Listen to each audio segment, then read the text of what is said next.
But Senator Inhofe. Well, thank you, Mr. Chairman. That's very nice of you, and the ranking member, too. Yeah, something you just said kind of sparked me a little bit when you talked about the people who are most concerned are those users. There's somehow this mentality in Washington that the government, the federal government, has to make these things happen. We feel very strongly that people who are farmers or own their own land are more concerned about the conservation and the quality than government. Mr. Faulkner, years ago, back when I enjoyed life, I was a builder and developer in South Padre Island, Texas. Now I know Mr. Horton knows where that is, but you're probably somewhat familiar with that. And you know, there's this thought that if you're not from a coastal state, that somehow you don't have that close connection. But that's not true. Of course, I worked down there, and I was down there virtually every week anyway. But also many companies. Hydro Hoist in Oklahoma is one of the largest in the world along the line of those products. I know that Mick Weber has started that thing from just almost nothing. So we have a lot of activity and a lot of interest in what happens down there on the coast. Now, this year, it took a cooperative agreement negotiated by multiple stakeholders, and I was here at the hearing, to lengthen the red snapper season for private recreational anglers in the federal Gulf Coast waters.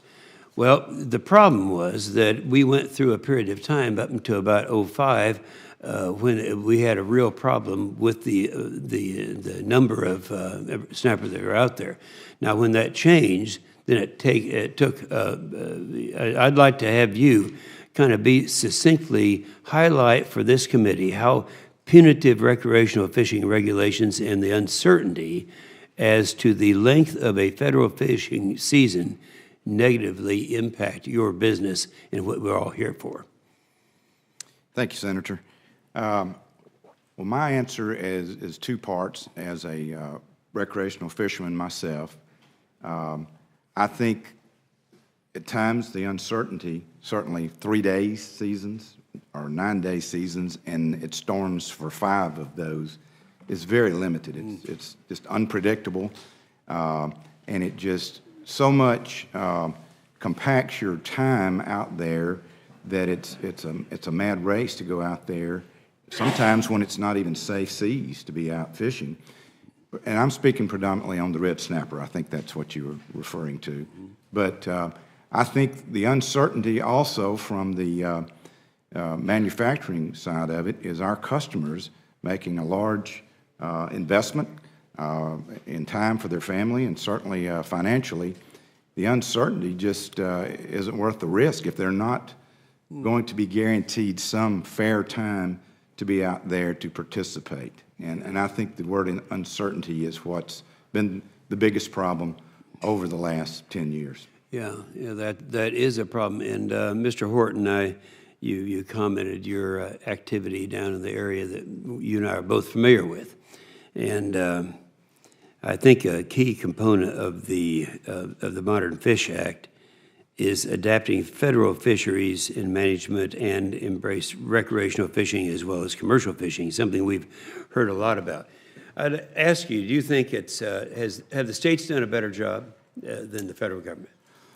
Yes, sir, I think so, and there's a number of reasons for that. Number one, the states tend to manage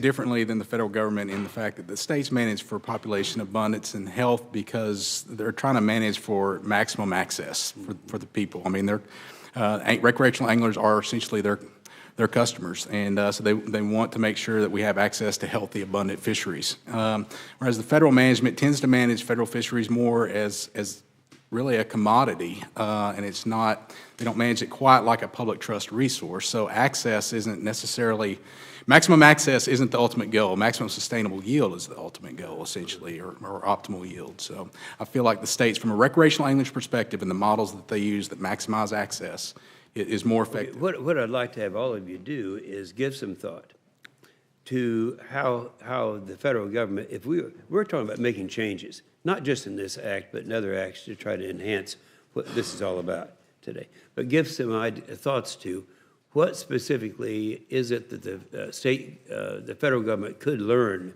from the states so that we can treat this not just as a one-shot thing, but come back here for other improvements in the future. Sure. Yeah. Hey, thank you very much for putting me in.